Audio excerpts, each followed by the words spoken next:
Hello everyone, welcome to our YouTube channel ACO Coder. So today's question is, given two zero indexed integer arrays nums1 and nums2, return a list answer of size 2 where answer 0 is a list of all distinct integers in nums1 which are not present in nums2 and answer 1 is a list of all distinct integers in nums2 which are not present in nums1. Note that the integers in the list may be returned in any order. तो इसके test कैसे समझते हैं। तो array अपने को दिया हुआ एक nums1 है और एक nums2 है और हमारा आउटपुट में कुछ ऐसा आ रहा है। तो कैसे आ रहा है, एक्सप्लेनेशन में क्या दिया हुआ है कि nums1 के लिए जो पहला एलिमेंट होगा जो आंसर में आएगा वो है 2। It is present at index 0 of nums2। ठीक है, मतलब कि क्वेश्चन में ये बोल रहा है कि एक ज़ीरो इंडेक्स इंटीजर, एक नहीं दो ज़ीरो इंडेक्स इंटीजर एरे दिए हुए हैं, एक nums1 और एक nums2।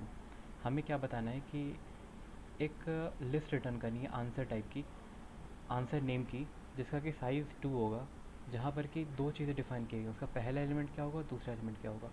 तो जो पहला एलिमेंट है हमारा वो होगा it is a list of all distinct integers in nums1, यानी कि जो आंसर 0 वाला हमारा होगा एलिमेंट, उसमें वो क्या होगा, it will be a list of all distinct integers in nums1। मतलब nums1 में जितने भी यूनिक एलिमेंट्स होंगे और जो nums2 में प्रेजेंट ना हो वो हमारा आएगा पहले वाले, मतलब आंसर 0 में आ जाएगा। अच्छा, आंसर 0 क्या होगा, कुछ इस टाइप का होगा। एक हमारे पास लिस्ट होगा और उसमें दो एरेज और होंगे, हमें इसके पेयर्स में रिटर्न करवाना है।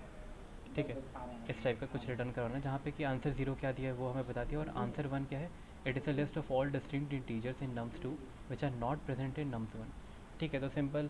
अब जैसे डिस्टिंक्ट एलिमेंट्स का जब भी बात आता है तो हम लोग के दिमाग में सेट वगैरह कुछ आना चाहिए। ठीक है, तो इसका अप्रोच वही है कि एलिमेंट्स को सेट में डालेंगे और अगर सेट में नहीं मिला वो वाला एलिमेंट, एक फॉर लूप चला लेंगे पहले तो, और उस सेट का एलिमेंट अगर हमें नहीं मिला तो हम लोग उसको इंसर्ट करवा देंगे आंसर में, नहीं तो फिर नहीं इंसर्ट करवाएंगे।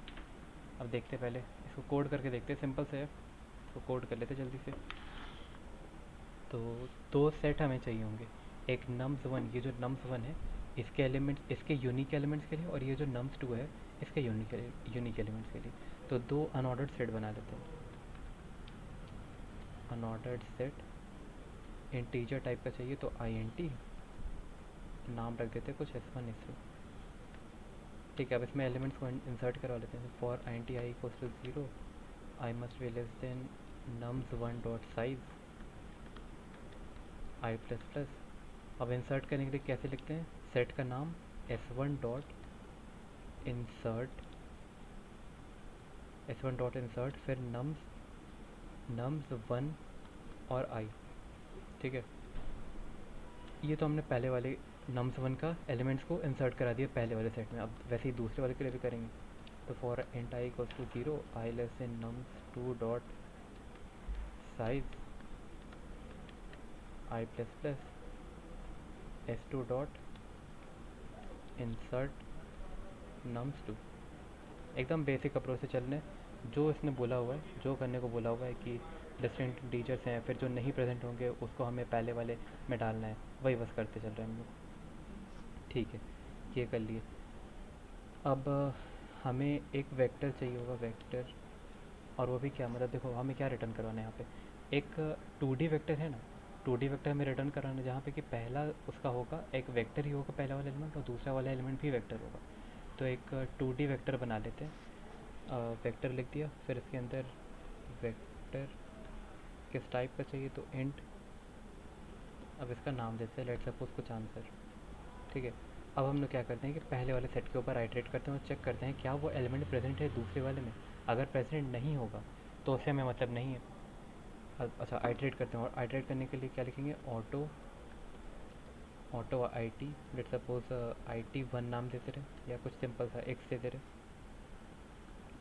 हम आइटरेट कर रहे हैं पहले वाले सेट के ऊपर और हम चेक कर रहे हैं s2 डॉट फाइंड क्या, x। अगर ये एंड तक पहुंच गया, s is equal to s2 dot end, अगर एंड तक पहुंच गया इसका मतलब कि हमें वो एलिमेंट नहीं मिला है। तो हम लोग क्या करें कि एक कुछ वेक्टर बना ले रहे हैं एलिमेंट्स को डालने के लिए, वेक्टर एंड आंसर, अच्छा आंसर ऊपर डिक्लेयर कर चुके हैं तो सम इसको नाम दे देते हैं। अगर ऐसा हुआ तो सम डॉट पुश बैक, सम डॉट पुश बैक हम उस एलिमेंट को डाल देंगे, ठीक है। और फिर हमें इसको आंसर में पुश करना पड़ेगा, क्योंकि आंसर ज़ीरो तो यही होगा ना। तो आंसर डॉट पुश बैक, इसको सम को डाल देंगे क्योंकि सम एक वेक्टर है और हमें 2D वेक्टर चाहिए, तो ये हो जाएगा। अच्छा अब हमारे पास जो सम वाला वेक्टर है, अच्छा पहले इसको, अब यही काम अब हमें दूसरे वाले के साथ भी करना है, तो लिखते हैं इसको भी for auto let suppose Y, या एक्स ही नाम दे, तो क्या दिक्कत है। अब इसको आइटरेट करेंगे हम लोग दूसरे वाले सेट के ऊपर, ठीक है। दूसरे वाले सेट के ऊपर आइटरेट करेंगे और चेक करेंगे if S1 dot find X equals to S1 dot end, यानी कि एंड तक अगर पहुंच गया तो सम में उस एलिमेंट को डाल दो, यानी कि सम डॉट पुश बैक, सम डॉट पुश बैक इसको डालेंगे, एक्स को डालेंगे, ठीक है। और फिर आंसर में इसको पुश कर देंगे, answer dot push back sum, sum में हमने डाल दिया और फिर रिटर्न आंसर कर देंगे, ठीक है।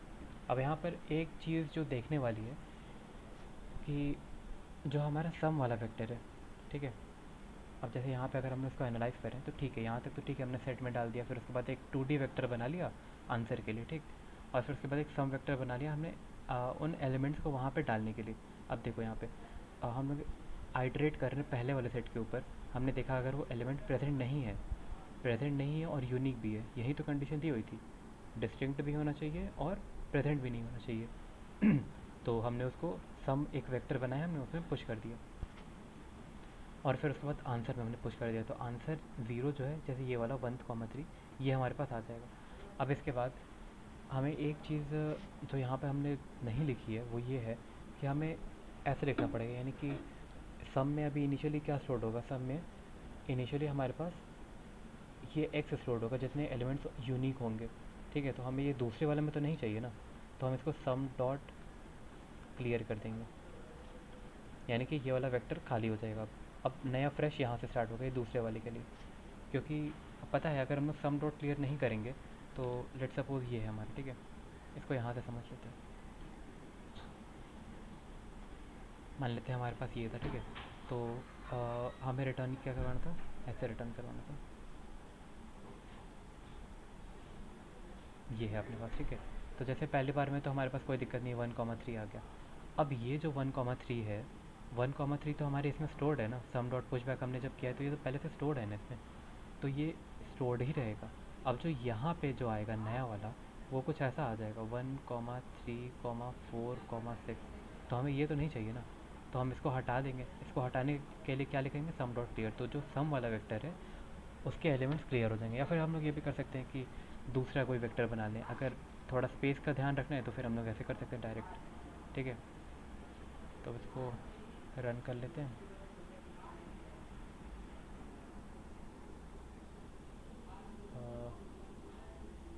अच्छा यहाँ nums2 ऑफ आई होगा, ठीक है। एक बार और रन करते हैं,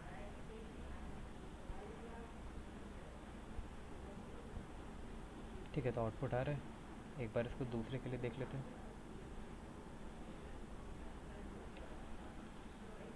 1,2,3,3 और फिर दूसरा वाला वेक्टर के लिए 1,1,2,2,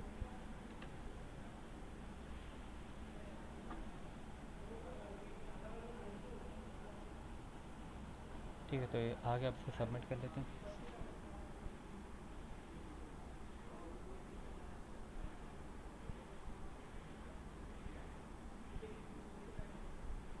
ठीक है। तो सिंपल सा था ये।